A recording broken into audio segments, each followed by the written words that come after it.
Good morning, everyone. The first part of today's video lesson is going to be a review of yesterday's assignment, where you had to identify the CREW, the claim, reasoning, evidence, and warrant for this article, the cost of prison in dollars and lives. The second part of this video lesson is going to be a brief review of some new vocabulary terms that have to deal with argumentative writing. So I'm going to go ahead and start the review of yesterday's assignment. And I've already annotated, so it's just easier for me to talk through this.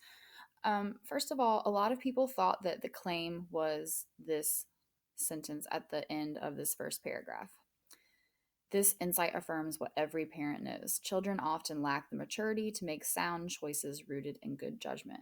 Why did we think that was the claim? Well, it's in the introduction. It's the end of the introduction, which is usually where we find our thesis.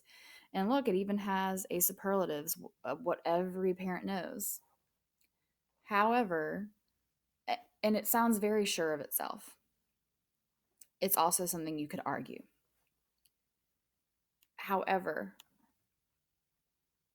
this article is called The Cost of Prison in Dollars and Lives. And we're not really talking about prison in this statement. So we need to read a little further. This is just part of our introduction, part of our build-up. This word here, yet, in recent years, this is a good transition because it's setting up a compare-contrast situation to what we read here. And we ultimately get our claim at the end of this paragraph. But to treat children as adults contravenes both timeless parental wisdom and an improved understanding of youth development and brain functioning.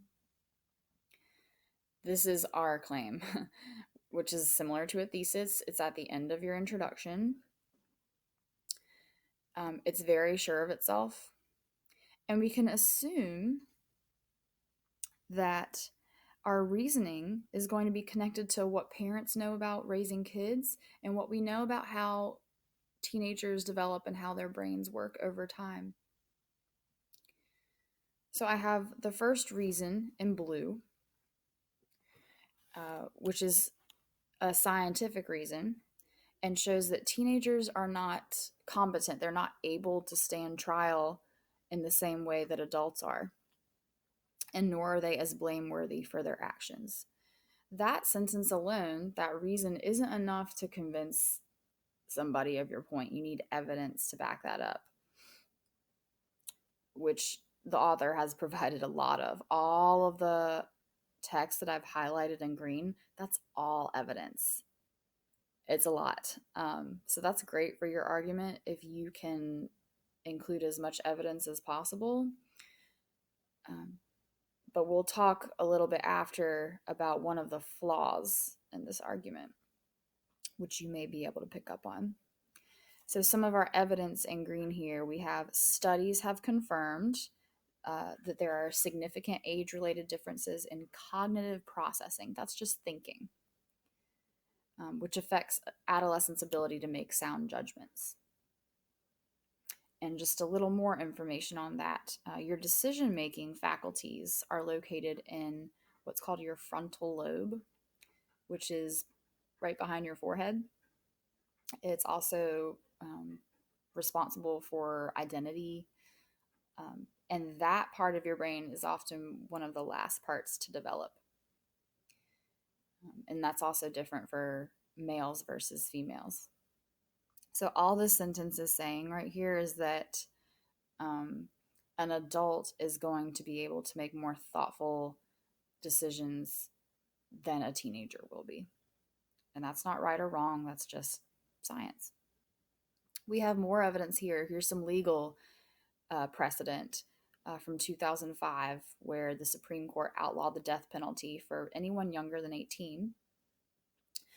A lot of complicated language here, but look at this sentence. Because a greater possibility exists that a minor's character deficiencies will be reformed. All that means is that teenagers are more likely to change negative parts about themselves because that part of their brain is still being developed, their identity and their decision-making faculties. Whereas once you're an adult and your brain's developed, some things are pretty much set in stone. And it's harder to reform an adult than it is to reform a child or a teenager. And we know that this is evidence because we have the US Supreme Court, which is an authority, a governing body that we all respect. And it states an actual line from the legal decision. So that's good evidence there. Moving on, we have even more evidence, more studies. Anytime you see the word study, that's a good red alert that you're about to find some evidence. And it clues you in right here, but the evidence doesn't support it. So we can assume that the author's going to give us some evidence. And he's talking about studies comparing the recidivism rates of youth. Recidivism is just the likelihood that someone who commits a crime will end up back in jail for the same crime or something similar. So what this piece of evidence here is saying is that if you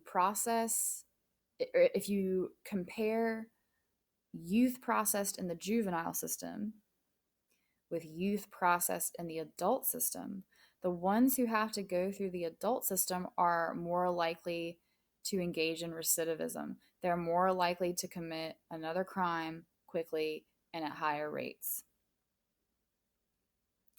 Additionally, we have another study, or more studies, that show how being put in jail, that's what incarceration is, can have really bad effects for teenagers socially, educationally, economically, and that it's better for there to be community-based supervision and treatment. Now, that excludes the highest risk kids, the ones who maybe have a mental illness or are committing really high-level crimes like murder, sexual assault, that kind of thing. Finally, we get to the end and we have our warrant, which is when the author kind of explains in their own words why their evidence is important, and they try and tie all their points together. So the author says, we know that over-punishing kids who don't pose a risk to public safety will actually increase their likelihood of committing a crime. Thus, for years, taxpayers have been paying huge amounts of money to create a public safety problem that could have easily been avoided at a fraction of the cost. That is a great text-to-self connection, because we as taxpayers don't want to spend money creating problems for the place that we live in. We're spending money on taxes ideally to solve problems and to make our society safer and better for everybody. So this is going to hit at readers who pay taxes and cause them to maybe think about this problem more, whereas, they may not have thought that people going to jail affect their lives in any way. And then we have our conclusion. He restates the thesis. For too long, we've put kids in jail and in adult jail as a way to respond to how they behave. And he ends with one line: it's been a misguided, expensive, and harmful policy. Looks a little different than yesterday, huh? We still have our claim and our REW in order. But I mentioned that there was a flaw here, something that could definitely be improved. One of the strengths of this argument is that there's a lot of evidence. All that stuff in green is good evidence. One of the two flaws, I'd say, is that there could be more reasoning. The author does a good job of hitting on this point on the youth development and brain functioning, but they don't really touch on parental wisdom.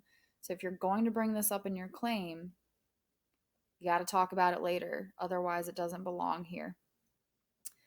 So I wish that the author would have done maybe another paragraph or two supporting this point, this reason within his claim.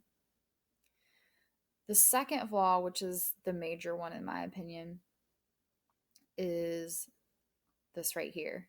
This is a great connection, but it's not enough. And for someone reading this article in the ninth grade, you're getting boom, boom, boom, a lot of evidence. There's some challenging language here. So, knowing your audience, I think it would have been best to maybe sprinkle the warrant throughout these different pieces of evidence.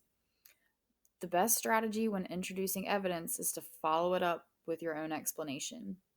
Otherwise, you might confuse the reader by bombarding them with all of this information about, studies and court cases. Okay. Um, think of it as swimming. It's like coming up for air. It's coming up for air to make sure that you completed the full stroke before you go dive down and do another one. I think this conclusion here is fine. You don't have to have a lengthy, wordy conclusion. As long as you're getting your point across, that's fine. So at this point, you can pause and take a little break, maybe 5 minutes, and then come back. And I'm going to go over some new vocabulary for today. Actually, because of the way my Screencastify is set up, I cannot hop from browser tab to browser tab. So I'm going to stop this video and I'm going to make a separate video for the vocabulary. Thanks for your patience.